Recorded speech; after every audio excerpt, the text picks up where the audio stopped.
Hello, hello, hello, hello, hello, hello, hello, hello. Can you hear me? Can you hear me? Can you hear me? Music was good, huh? Check 1, 2. Hmm. Oh, there we go. Okay, I hear myself now. Sorry about that, guys. Are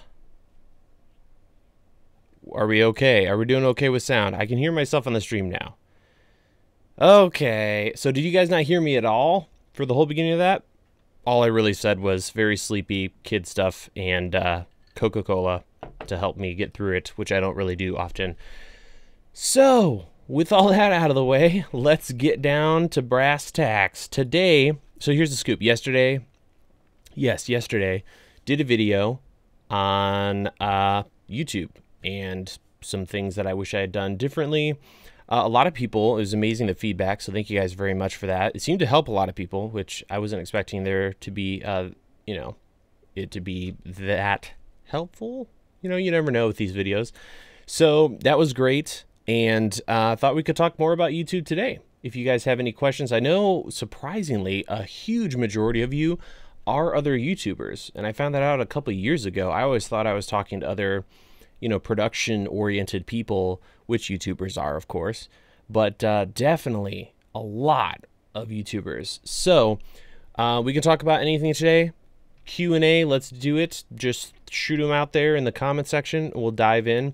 But I thought it'd be kind of cool to a little more lean that toward content creation, and it can be anything. It can be video production related, or just making videos and living on YouTube in general. So let's see what we got here.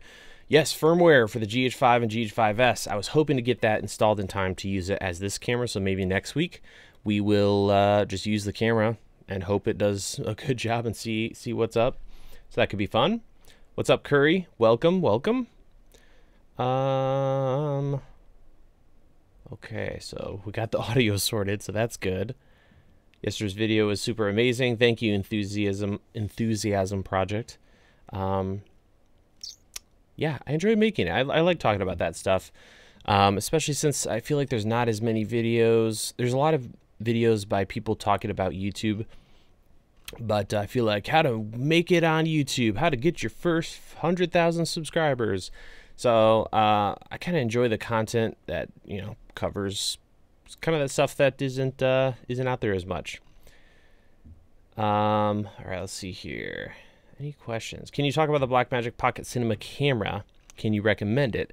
I've shot with it just a little bit to do some initial testing and still have a lot more to do before I can really give my opinion. But so far, I'm really enjoying it. I think it's pretty incredible, especially for the money. And yeah, I think I'm going to hang on to mine. I wish it was heavier. I know carbon fiber is lightweight and strong, but yeah. Do you still do corporate video? Not really anymore, Richard. Pretty much all the production I do now is this channel and the Academy stuff. So I sell guides. There's actually a link in the description if you want to learn more about that. But essentially, those are long form. So that's the two types of production I do primarily. It's been like that for a couple years now. Content question from Part-Time Films. Do you use a script for your videos or just an outline? That is a great question. For the most part these days, and really always, it's mainly been an outline. So I'll write out the video, not word for word, but just kind of an outline, and then just kind of go for it, check my phone while I'm filming the video. Sometimes I'll do a very wordy, almost like a perfect script, word for word, and I'll do a voiceover if it's something incredibly technical and I know I won't be able to memorize it. But usually I just kind of wing it. I think the problem with that is then the videos go longer than I sometimes want. So there's definitely a balance to be had there. But yeah, an outline works for me. And yeah, fun stuff. YouTube, in terms of being democratic and monetization, needs lots of room to improve. Needs lots of room to improve. Okay. Yeah, monetization is not great. If unless you have a ton of people. Like, I couldn't live off of just what YouTube gives us creators, by no means. Enabling ads on videos help SEO. That's a great question, Doug. I would think so. I would think having monetization turned on would help you, because I think to win at YouTube, you need to think about what YouTube wants. They want to make money. So if you're helping them do that by having ads, I have a hard time believing they're going to be equal with everybody, right? So if I have a video about a camera and someone else has a video about the camera, but I have ads and they don't, I have a hard time seeing Google not promote, you know, my video with ads. So I think it's probably a good thing to do. You can control what type of ads go up, so you can have a little bit of control there if you don't want just, you know, to be blasting your followers with stuff. So Jason, what's going on? Jason Bento. Let's see here. What's up, Sea-Dog? Nice. Should I get at 80D for weddings, and is 1080p sufficient? I think 1080p is still sufficient. Personally, I much prefer 4K, but that just gets expensive across the board. Camera, media, hard drives, machines to be able to run that. So if you're just getting started, I think HD is good enough. Love your tip about scheduling. I stupidly make a commitment to have a series done for my students' exams. I need to make one a day for 15 days. Holy cow. That's a lot of work. ESR 1080p super soft and full frame, but the crop mode, people are chatting about the, okay, cool. Stacks up to the C100 Mark II. Do you market yourself on this platform, or do you not market your channel at all? Just curious. That's a good question, Dig a Pig. I don't really market myself at all. I just kind of try to make videos and build, you know, an audience. I think that's probably the best way to go.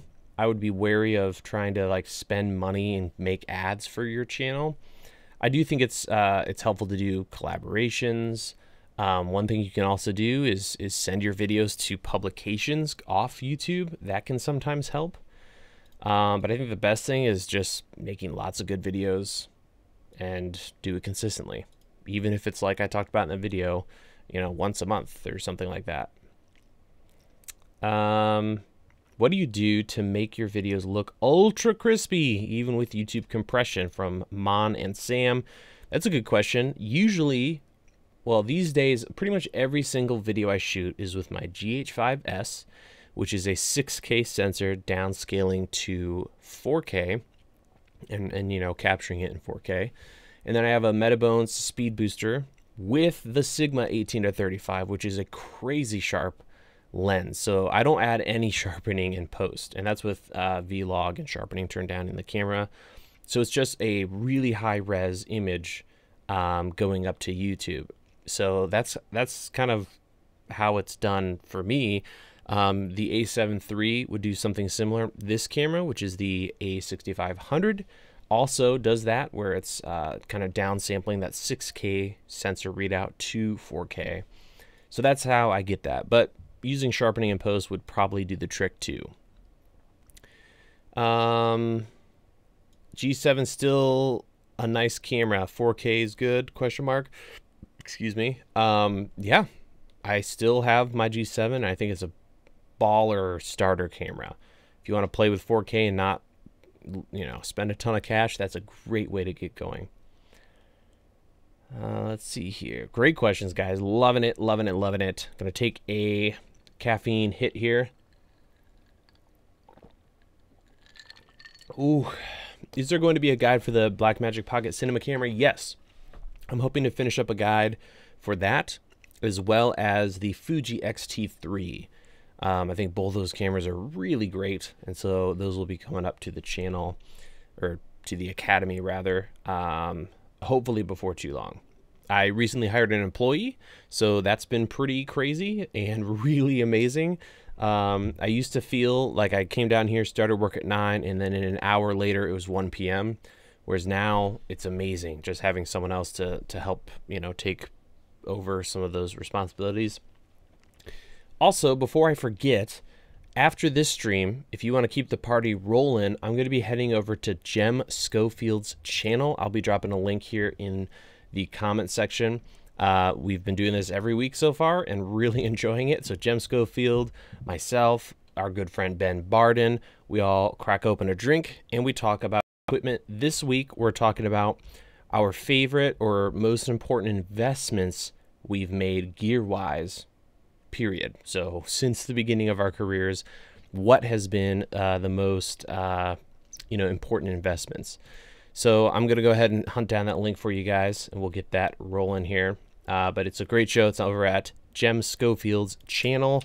Let me grab that. I forgot to put that in the description. The C47.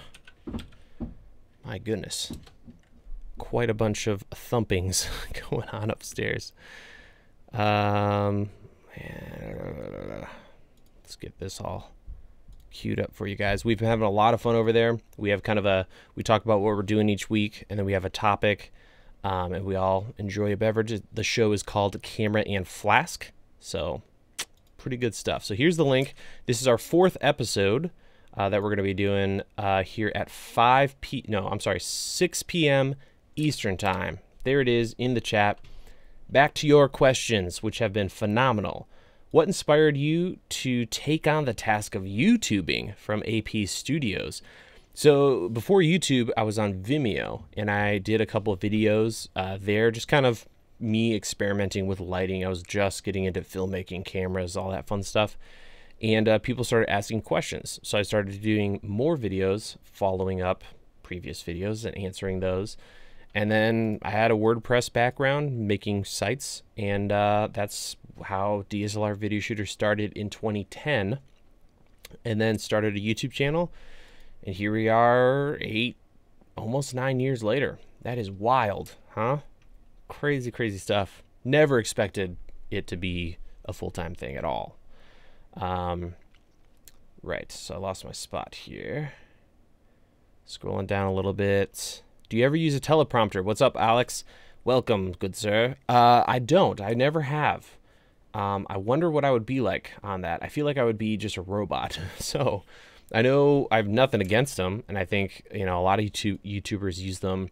If I was doing a lot more technical stuff, I probably would consider doing that. But for now, maybe not. I feel there's so much focus on YouTube growth now that people aren't having as much fun as they used to. Is there anything you do to keep YouTube fun? That is a phenomenal question, Enthusiasm Project. I don't pay attention to the algorithm stuff. I mean, I keep a finger on the pulse just to, make sure I'm not missing anything huge. Like, for instance, if YouTube decides, you know what, if you have an explanation point in your title, we're destroying your video. Things like that. But I've gone back and forth, right? I used to not care anything about that. And then I got super hardcore into it and was trying to base every decision off of that. And now I'm just more and more, I just feel like making consistent videos. Doesn't matter what the schedule is, just having a schedule and making videos you care about.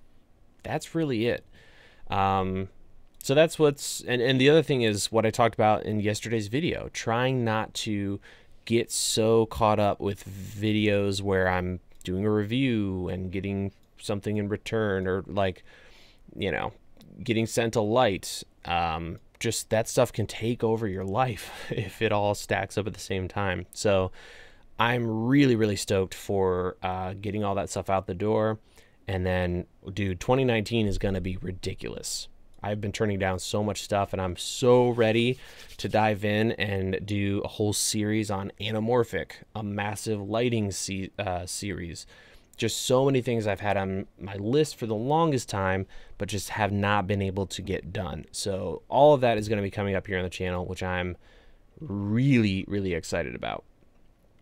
So I'm really behind, so I'm going to jump way down. We have a new member. Welcome, Daniel. How you doing, brother? Welcome to the club. What mic am I using? I'm using the Aperture Deity shotgun microphone. Now it is a different company, same-ish microphone, even better.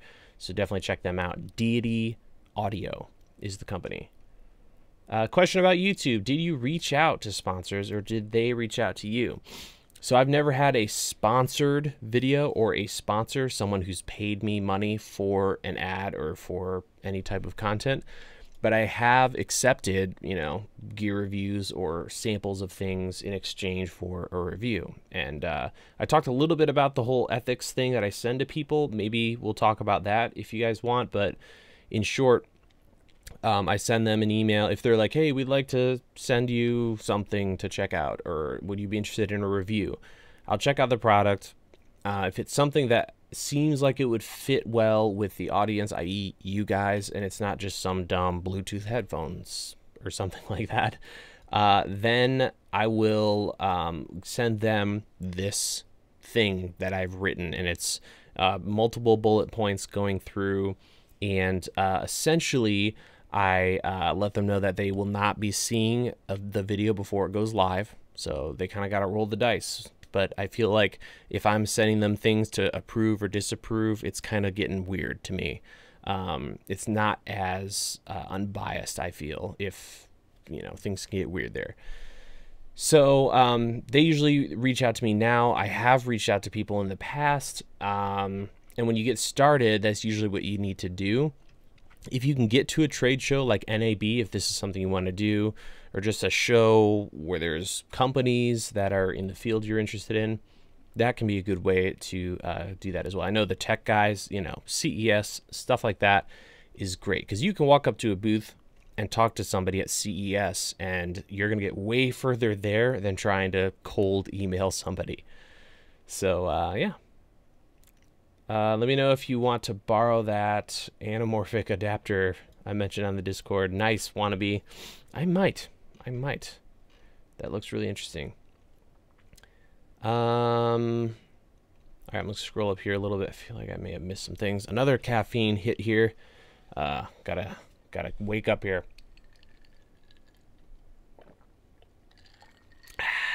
All right. I hear all the little noises your mouth makes. Sorry, guys. Sorry, I need to hydrate. More water. What's a good B-roll lens for the A7 III, since the 18-35 adapter wouldn't work? So I've been using and loving that Tamron 28-75. Whew. It's just living on the camera now, and it's hard not to use for everything. So that would be a good one to start with. Gives you a nice 28 all the way to 75. Lots of great focal range to choose from.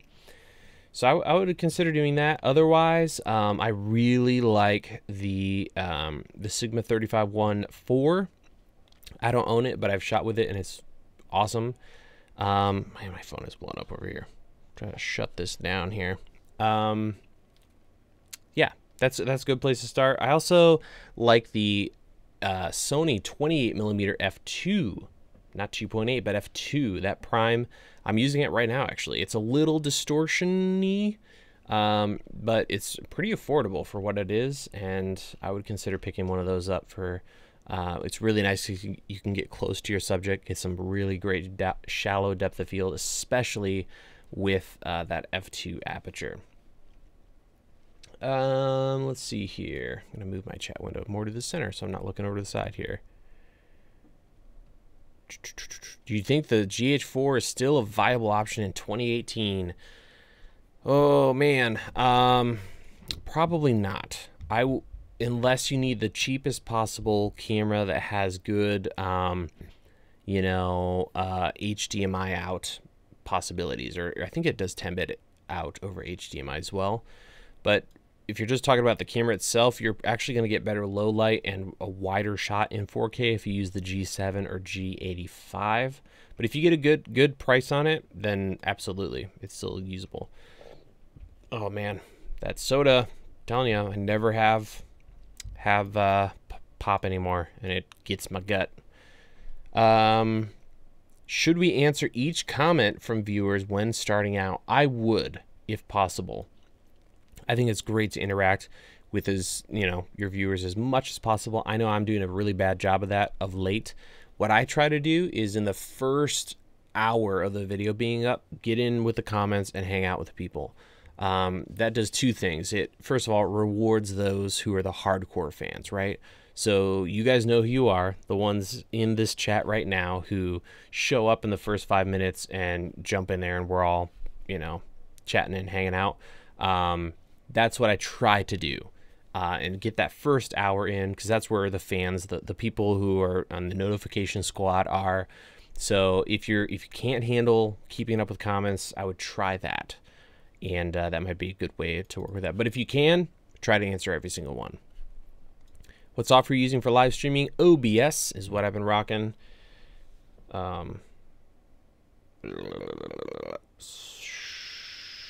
Right. People in the Discord are getting ridiculous. Let's go down here a little bit. CES rocks. Best part of living in Vegas. Nice. Never been. I've always wanted to go, but I've never been. And we got a donation from the very kind George Villa, $5. Thank you for sharing your knowledge and educating us. Thank you very much, George. It is much appreciated. And glad I got to hook you up with a little donation explosion there. Awesome. Tamron 28 to 70 is parfocal? I didn't know that. That doesn't seem right, but there you go. Small channel here. What are my chances of getting a yes if I wrote to a company to use music rights, one song for a non-political video? I don't know. I prefer all of these great sites now where you can sign up for an account and have like unlimited, you know, video uses on their site. So I would check out some of those and use that for music. That's probably what I would go with. Let's see. Have you tried the 2414 G Master? I have not. That looks pretty hot though. So there you go. What do you think about half-inch sensors? I haven't the kind used in cell phones. I haven't really used many, so I couldn't really tell you. It's been a while since I've worked on, you know, smaller sensor cameras. Ever since the 5D came out in whatever year that was. Let's see. Are you interested in filmmaking at all, or just the gear? Not to be a dick, but I think it'd kill me to have all this gear and not actually make films with it. So back when I was freelancing, when I first got started, yes, the goal was narrative filmmaking. Over time, my interest started to lean documentary, and heavily, I was all about, you know, I still to this day, I love a good documentary. And then more content creation, because I was getting into YouTube, doing all these videos, and really started to dig taking content creation from a crappy webcam, you know, just terrible quality that most of YouTube was at that time, and really upping that quality. So, you know, back when I started, I mean, now it's ridiculous. We've got Peter McKinnon, Maddie, thousands of channels who are, you know, filmmaker / content creator / influencer, Instagrammer types, making good quality videos. But it was not that way back in the day. There were very few people doing that, and that really interested me, you know, high quality videos on YouTube. So that's where my passion started to lean, and why am I still wearing headphones? I really do enjoy that. So that's mainly what I've been covering, and it's also just difficult to make videos, and to make a film, that's a huge undertaking. So I have found personally over time that if you want to do both, one of them is going to suffer heavily. So if you want to be a filmmaker, a real filmmaker, not just someone who has a camera, and also a YouTuber, you have to pick which one is going to suffer. Maybe you can balance both, but one is, you know, going to take a hit every once in a while.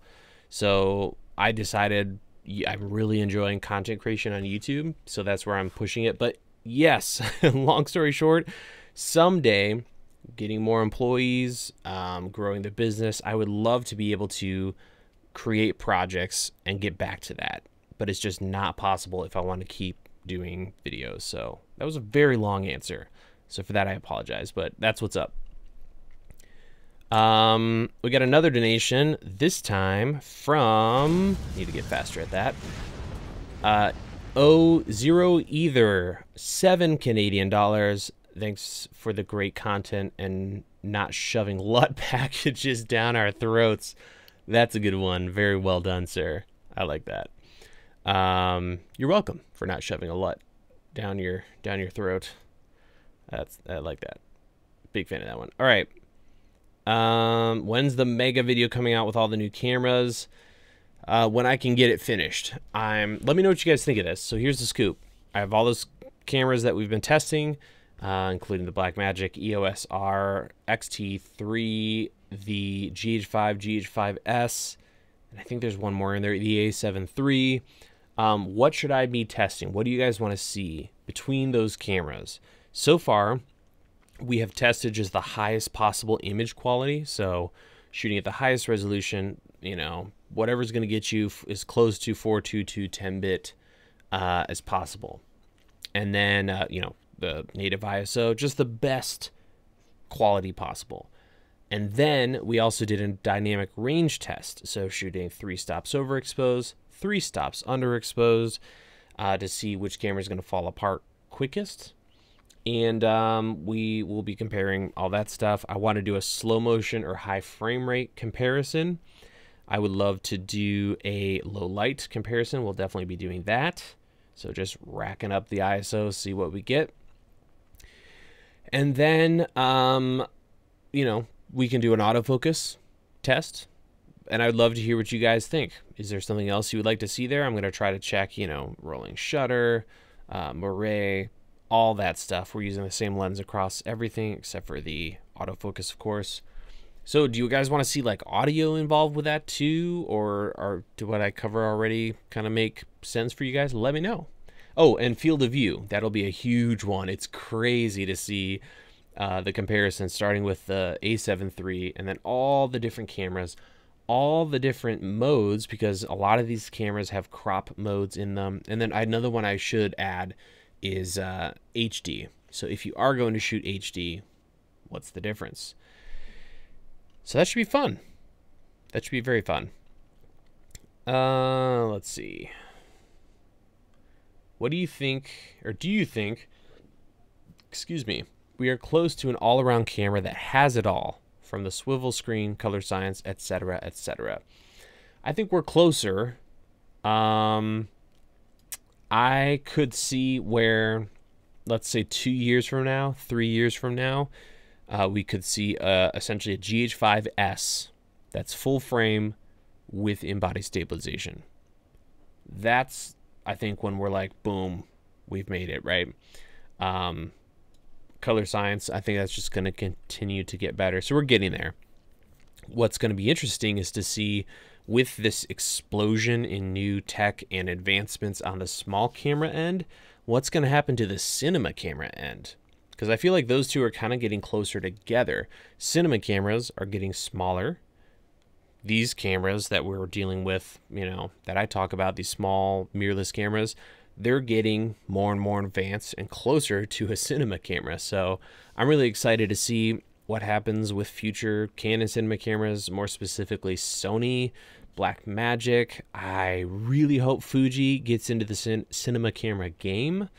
And I think we might see some other companies step up. So we'll see. But I think we are close. I think we're within a couple years from seeing, you know, where we have like 4 options that are pretty much perfect, right? So yeah, that may have been a long answer, but that's kind of where I'm at with all that. Hey Caleb, I'm jumping all the way down to the catch up here, guys. Sorry. Hey Caleb, do you think no longer doing freelance video work has hurt you or the channel? Isn't that where you continue to learn and gain experience? Yes and no. I think working freelance, you interact with more people, which I definitely miss. I really miss, you know, call time at 4 or 5 a.m., working your butt off all day with a team, and then, you know, going out for a pizza and a beer afterward. That is a lot of fun. That camaraderie, being in the trenches, all that good stuff. What isn't fun is all the other stuff. Dealing with clients, dealing with getting the check from the client, just all of that stuff. And honestly, it's a little different But if you are disciplined enough, like for instance, I'm having to create content more than ever by doing this than when I was out doing freelance work. Because when you're a freelancer, you know, if the client wants an interview. So guess what you're going to do? The same interview setup every single time. Yeah, you're going to tweak, but by having this job, YouTube, I'm able to constantly tweak and tinker and modify my lighting. My lighting in there has changed so many times. So I think it's a little different. I don't think I'm not learning. I think I'm learning more than ever. Also by having to take complicated subjects and learn them and then find a way to communicate that in a way that makes sense. That has taught me more than anything else. So for instance, taking something like ProRes RAW and trying to understand what that is and then teach that, I don't think you can come up with a better way to learn than having to teach someone something. So yeah, but I definitely miss it. I really do. I mean, there's definitely things I don't miss at all, but I do miss working with other people more, and hopefully that'll change down the road. I feel like I'm kind of in an awkward place where I don't have enough time or capital to invest in creating projects and doing gigs. But I'm also, you know, kind of ready to do that, or I want to do that. So we'll see what happens. Over time, I think that's going to happen more and more. I'd love to be able to essentially fabricate work, right? Actually hire some people and do more of that. But I mean, have you guys ever tried to document behind the scenes of a production while doing the production? Really, really hard to do. So we'll see. We'll see. But I'd love to be like Film Riot-y, right? Where they're coming up with their own projects, creating a real story, and then also showing behind the scenes and all that good stuff. That's awesome. Love it. Cool. Let's jump down here a little bit. Thanks for the answer. Awesome. Awesome. Awesome. How much can someone make with 500,000 subs on YouTube? It depends on so many factors, but if you're just talking about monetization, usually if you go to Social Blade, that website, Social Blade, yeah, socialblade.com, and you can find all, like pretty much all of YouTube, and all YouTubers have their information on there. And I think there's like if you scroll down, there's like a estimated revenue, AdSense revenue, and usually the numbers are somewhere right in the middle of what they show you there. Just saying. But that doesn't include sponsorships, that doesn't include affiliate income and all that other stuff. Have a client that hates jump cuts but doesn't want to use a script because it makes it sound canned. Any tips on filming with those limitations? So they hate just cutting to anything else. They literally just want them talking the whole time. I mean, then you got to explain the laws of the world, or talk to them about some form of B-roll. If they're okay with cutting within the same room or them. What we did a lot was, while we were setting up for an interview, we would have them hold something, or we would just film, like the arm of their chair, film them from kind of behind where you just can't see their mouth. Get lots of those shots so that you can cut away to that stuff. That helps a lot. If they're wearing some awesome shoes, get a shot of their shoes, something to think about. Caleb, you should crowdfund your own film projects. Nice. Yeah, crowdfunding. Hey Caleb, really want to get into professional photography. I've only just got my camera, the G7. What do you think is this? What do you think? Wait a minute. He's got a G7. Do you think it's sufficient enough? I maybe wouldn't choose the G7 for stills. For video, I would be fine with that as a starter camera, but I haven't really done a lot of stills with it. So you might pick up like a cheap used Sony camera, a little one, like an A5100, something like that. And that'll give you a slightly larger sensor, better autofocus. So that might be something to consider. Okay.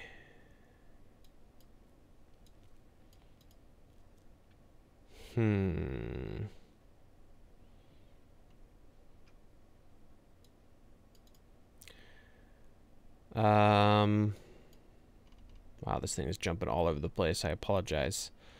Should I go for the A6500 or the A7 III for motorsports? Oh, man, I would probably consider neither of those because of the rolling shutter. Although the A7 III isn't terrible. So probably the A7 III. The A6500 has pretty severe rolling shutter.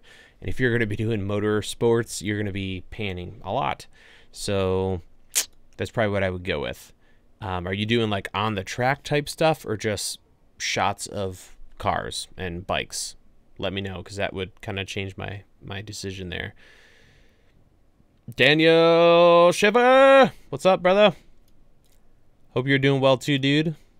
Everyone should head over to Daniel Schiffer's channel. Gold content over there. Let's see what we got going on. Anything you'd recommend to watch, read to help video making / production? Oh man, it depends on what you're wanting to learn more about. Sound, lighting, any of the MZED content is really, really good. So they recently created like a membership site, and a lot of good stuff in there from Vincent LaFerre, Shane Hurlbut. I did his thing, his like masterclass, and sound advice was one of my favorites. So it's on sound. There's lots of good stuff there. That's a good place to start. Yeah, I would probably go with that. Go to the pros, the guys who are really, really legit and killing it over there. What factors do you consider when deciding to buy new gear versus deciding to rent when you have the money to play with? Okay, so when I decide to, let's say I'm back in freelance, right? I would always try to own 2 cameras of the same make and model. So for a period of time, I had 2 5Ds, then I had 2 used 2 C100s, and then it was 2 GH4s. And that's what I would always do. And I would always get a camera that met most of my needs. So if I got called in to do an interview, I was good to go. For bigger stuff, that's where renting is great. You don't have to go out and buy a Red or some other cinema camera, you know, to make that happen. So that's kind of my thought process, is start out with a good kit that will get the job done. A C-stand, a bright light, a softbox, you know, some modifiers, a decent microphone, a decent audio recorder, just the basics, but don't buy the best of the best, right? Rent for that stuff, because, you know, it's just not necessary, especially with how good these smaller tools are getting. So I have a friend who's full-time production, and he uses an A6500 as his main camera, because that's going to work great for him for all the little stuff that we do as or, you know, I used to do as a freelancer. Then you know, pony up and rent when you have the big gig. So that's kind of how I would think about it if I were you. And with that, I think I'm going to finish up here. I have to go up and get a beverage for our next show over at Camera and Flask, which is going to be right there. Just dropped it in the comments. I'll also add it to the video description if for whatever reason you can't access the live comments. And I'll tweet it out over at Twitter, which is twitter.com/Caleb Pike with a C, all lowercase. So thanks so much for hanging out with me, guys. Great questions, by the way. I should preface more of these Q&As in the future, because this was really, really fun. Yeah, so I'm going to grab a bunch of gear, set up, and in that show over at Jem Schofield's channel, Camera and Flask, we're going to be talking about our top investments when it comes to gear in our careers. So it should be pretty awesome. Hopefully you guys can join me. Again, link in the description and link in the live chat. Thank you guys so much for joining me. I hope you have a wonderful evening, and we'll see you in the next video.